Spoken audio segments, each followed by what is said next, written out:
नमस्कार. आकाशवाणी औरंगाबाद केंद्राच्या सायंकालीन बातमीपत्रात मी वैभवी जोशी आपलं स्वागत करते. रेल्वे विभाग लवकरच स्वस्त दरात वातानुकूलित प्रवास सेवा उपलब्ध करून देणार आहे. पूर्णपणे वातानुकूलित असलेल्या या रेल्वेत तृतीय श्रेणीचे वातानुकूलित डबे असतील. मात्र या रेल्वेचं प्रवास भाडं सध्याच्या वातानुकूलित तृतीय श्रेणीपेक्षा कमी असेल. या डब्यांना स्वयंचलित दरवाजे असतील. या गाडीचं तापमान 24 ते 25 अंश सेल्सिअस दरम्यान असेल, अशी माहिती रेल्वेच्या वरिष्ठ अधिकाऱ्यानं दिली आहे. राष्ट्रपती पदाची निवडणूक राष्ट्रीय आघाडीचे उमेदवार रामनाथ कोविंद आणि विरोधी आघाडीच्या उमेदवार मीरा कुमार या दोघांमध्ये होणार आहे. उमेदवारी अर्ज मागे घेण्याच्या तारखेनंतर हे दोन उमेदवारच निवडणूक रिंगणात असल्याचं स्पष्ट झालं आहे. येत्या 17 तारखेला या पदासाठी मतदान होणार असून 20 तारखेला मतमोजणी होणार आहे.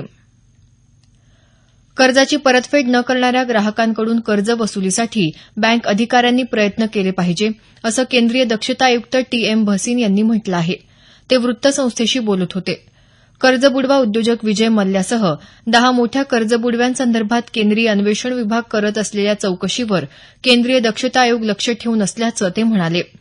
निर्णय योग्य असेल तर बँक अधिकाऱ्यांना भीती बाळगण्याचं कारण नाही, असंही भसीन यांनी स्पष्ट केलं. आसाममध्ये सतत सुरू असलेल्या मुसळधार पावसामुळे अनेक भागात पूरपरिस्थिती कायम आहे. राज्यातल्या 2,60,000हून अधिक नागरिकांना पुराचा फटका बसला असून 8 जिल्ह्यातलं जनजीवन विस्कळीत झालं आहे. ब्रह्मपुत्रेसह अनेक नद्यांनी धोक्याची पातळी ओलांडली आहे. राज्य सरकारकडून पूरग्रस्त भागात सर्व प्रकारची मदत पाठवण्यात येत आहे. दरम्यान महाराष्ट्रात मुंबईसह अनेक भागात आज पावसानं हजेरी लावली. अमरनाथ यात्रेच्या तिसऱ्या दिवशी सुमारे 15,000 भाविकांनी पवित्र शिवलिंगाचं दर्शन घेतलं. पवित्र गुहेत पोहोचून दर्शन घेणाऱ्या भाविकांची संख्या आता 29,000वर पोहोचली आहे. यंदा गेल्या वर्षीच्या तुलनेत यात्रेचा कालावधी 8 दिवसांनी कमी झाला असून येत्या 7 ऑगस्टला श्रावणी पौर्णिमा अर्थात रक्षाबंधनाच्या दिवशी यात्रेची सांगता होणार आहे.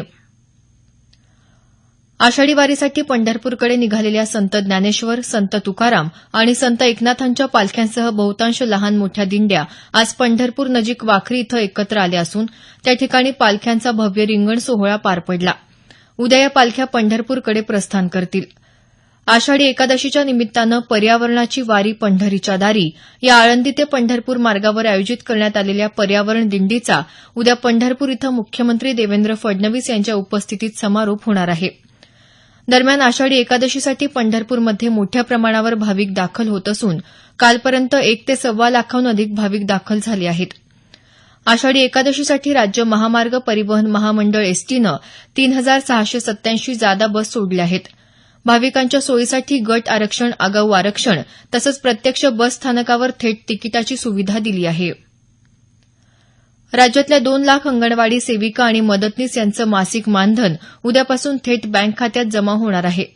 मुख्यमंत्री देवेंद्र फडणवीस यांच्या हस्ते आणि महिला आणि बालविकास मंत्री पंकजा मुंडे यांच्या उपस्थितीत उद्या मुंबईत या योजनेचा शुभारंभ होणार आहे.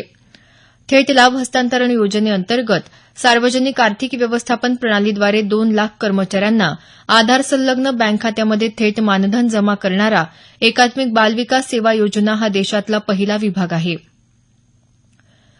बीड जिल्ह्यात प्रत्येक कुटुंबानं शौचालय बांधून त्याचा वापर करावा असं आवाहन जिल्ह्याच्या पालकमंत्री पंकजा मुंडे यांनी केलं आहे. माजलगाव तालुक्यातल्या पवारवाडी इथं देवकृपा उद्योग समूहाच्या वतीनं उभारण्यात आलेल्या 30 स्वच्छतागृहांचं लोकार्पण आज मुंडे यांच्या हस्ते करण्यात आलं. त्यावेळी त्या बोलत होत्या.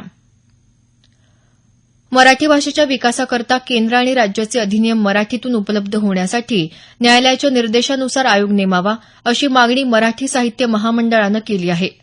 1995 पूर्वीच्या सर्व संबंधित अधिनियमांचंही मराठी भाषांतर करण्यात यावं अशी मागणीही महामंडळाचे अध्यक्ष डॉ. श्रीपाद जोशी यांनी मुख्यमंत्री देवेंद्र फडणवीस आणि मराठी भाषा मंत्री विनोद तावडे यांच्याकडे पत्राद्वारे केली आहे.